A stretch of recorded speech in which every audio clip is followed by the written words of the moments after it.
حضور گناہوں کی مذمت قرآن حکیم میں جو آئی ہے کچھ اس پر روشنی ڈالیے، کیا فرماتا ہے اللہ، کیا مذمت ہے گناہوں سے متعلق؟ اس میں پہلی بات تو وہی ہے جیسے علامہ صاحب نے ایک تعریف کر دی ہے کہ اللہ کی ناراضگی والے جتنے کام ہیں وہ سارے کے سارے گناہ ہیں. صحیح. اور اس کی اگر ہم تفصیل میں بات کرنا چاہیں تو میں سمجھتا ہوں کہ وقت تو ہمارے پاس اتنا ہے نہیں. صحیح. لیکن چیدہ جو اللہ سبحانہ و تعالی نے جن چیزوں سے اپنی ناراضگی کا اظہار فرمایا اس میں ایک جھوٹ آ گیا سب سے پہلے، اور فرمایا کہ کبیرہ گناہ ہے، کبیرہ گناہ ہے اور ہماری رگ و پے میں بستا ہے. اب مطلب آپ دیکھیے صبح سے لے کر شام تک جھوٹ کے بغیر چارہ نہیں، گزارا نہیں. جی بالکل. آج کے معاشرے میں سچ بولنے والے سے بڑا نادان کوئی اور سچ بولنے والے سے بڑا بے وقوف وہی آپ کی علی بات ہے، اور بدقسمت نعوذ باللہ. تو اللہ سبحانہ و تعالی نے فرمایا الا لعنت اللہ علی الکاذبین، کہ جھوٹے پر اللہ کی لعنت ہے، یعنی اللہ کی رحمت سے وہ دور ہے. اب جو اللہ کی رحمت سے دور ہو گیا اس سے نہ تو زمانے کی خیر مل سکتی ہے نہ آخرت کی کوئی بھلائی نصیب ہو سکتی ہے. اسی طرح اللہ سبحانہ و تعالی نے سورہ حجرات کے اندر ایک بڑی تفصیلی ان کی فہرست بیان فرمائی، جس میں ایک ہے تجسس کرنا اپنے مسلمان بھائی کے احوال کے حوالے سے، کان لگانا، ٹوہ لگانا کہ وہ کیا ہو رہا ہے، ان کے گھر میں کیا کر رہے ہیں، کیا نہیں کر رہے. اسی طرح برے القاب سے پکارنا، اللہ نے فرمایا یہ بھی گناہ ہے. غیبت کرنا، فرمایا یہ تو بھائی کا مردار بھائی کا گوشت کھانے جیسا ہے. اسی طرح اللہ سبحانہ و تعالی نے خیانت کرنا، زنا کرنا، یہ سارے گناہوں کو اللہ سبحانہ و تعالی نے ان کی مذمت قرآن مجید میں ارشاد فرمائی. لیکن میں جو جس جانب توجہ دلانا چاہ رہا ہوں، ان کو سب گناہ بھی سمجھتے ہیں، ایسے نہیں کہ لوگ گناہ نہیں سمجھتے. ہر مذہب کا آدمی نے گناہ سمجھتا ہے، یعنی ان کو یہ ایسی چیزیں ہیں جو کردار اور اخلاق کی برائی تصور کی جاتی ہیں، اور جو مسلمان نہیں وہ بھی اس کو برا سمجھتے ہیں. بالکل صحیح.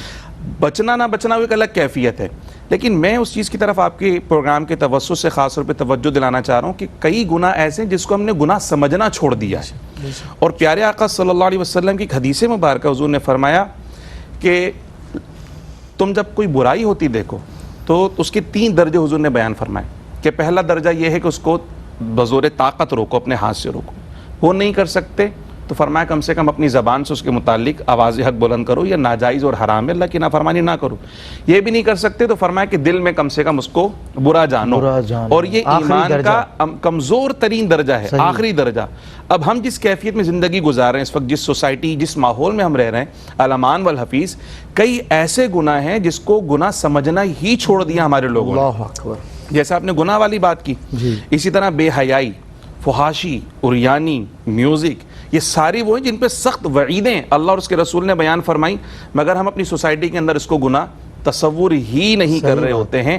تو حضور علیہ الصلوۃ والسلام کی ایک اور حدیث مبارکہ جیسے اپنا علامہ صاحب نے ارشاد فرمایا کہ لا تحتقرن من المعروف شیئا ولو ان تلقى اخاك بوجه طلق. فرمایا کہ کسی بھی نیکی کو حقیر نہیں سمجھنا، حتیٰ کہ اپنے مسلمان بھائی سے مسکرا کر ملنا یہ بھی نیکی ہے. تو اب بتائیں کہ آج کل ہماری جو ملاقاتیں ہیں وہ صرف اور صرف کام کی وجہ سے ہیں. اگر کسی سے کام نہیں ہے تو ہم سلام کرنے کے لیے بھی تیار نہیں ہیں، دیکھنے کے لیے بھی تیار نہیں ہیں. اسی طرح حضور صلی اللہ علیہ وسلم کی ایک حدیث مبارک ہے جس میں اللہ سبحانہ و تعالیٰ کے چند بندوں کے متعلق حضور نے ارشاد فرمایا کہ اللہ نے کچھ چیزوں کو کچھ چیزوں میں پوشیدہ کر رکھا ہے. اس میں یہ بھی ہے کہ اللہ نے اپنی رضا کو نیکیوں میں پوشیدہ کر رکھا ہے. پتہ نہیں کون سی بات اللہ کو پسند آ جائے اور وہ راضی ہو جائے، نیکی کو چھوڑنا نہیں چاہیے. بالکل. اور اپنی ناراضگی کو گناہوں میں پوشیدہ رکھا. پتہ نہیں کون سی ایک بات اللہ کو بری لگے، اللہ تعالیٰ ناراض ہو جائے، اس پہ ہماری پکڑ ہو جائے. اور اللہ نے اپنے ولیوں کو اپنے بندوں میں پوشیدہ رکھا. پتہ نہیں کہ کون اللہ کا ولی ہو، کون اللہ کا محبوب ہو. تو ہمیں اس جہت میں دیکھنا چاہیے ہر وہ کام جو اللہ کو ناراض کرنے والا ہو، چھوٹے و بڑے کو نہ دیکھے، صغیرہ کبیرہ پہ نہ جائے. گناہ ہے، صحیح بات، گناہ ہے جس میں پکڑ ہو گئی پھر بچانے والا کوئی نہیں ہے. ان بطش ربک لشدید، رب کی پکڑ بہت سخت ہے، وہاں سے کوئی بچانے والا نہیں. امان دینے والا بھی وہی، بچانے والا بھی وہی، سزا دینے والا بھی وہی، جزا دینے والا بھی وہی.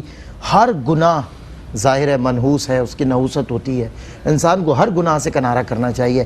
لیکن کہا جاتا ہے نا، بزرگوں نے کہا کہ ایسا گناہ جسے پسندیدہ کہا، بولو کون سا ایسا گناہ ہے؟ کہا وہ گناہ جو انسان میں ندامت کا ایسا سمندر پیدا کر دے کہ اس کی آنکھوں سے وہ چھلکتا نظر آئے اور وہ اپنے رب کے حضور گڑ گڑائے، توبہ کرے اور اپنے رب کے راستے پر آ جائے. جس گناہ سے اس گناہ کو کہا گیا کہ ایسا گناہ پسند ہے.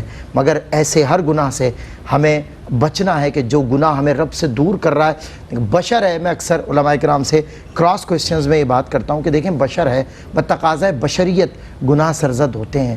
مطلب خطا کے سامنے یا رب عطا کا ذکر ہی کیا کہ تو عطا کے لیے ہے، بشر خطا کے لیے. لیکن ایسا نہ ہو کہ اس کے دل کی جو سیاہی ہے وہ مہر تک لے جائے اسے، اور پھر وہ عادی ہو جائے اور وہ اپنے رب کی رحمت سے کوسوں دور کھڑا ہو اور اس کے قریب بھی نہ بھٹک سکے۔ اللہ ہمیں عافیت والی زندگی عطا فرمائے اور اپنے راستے پر گامزن فرمائے۔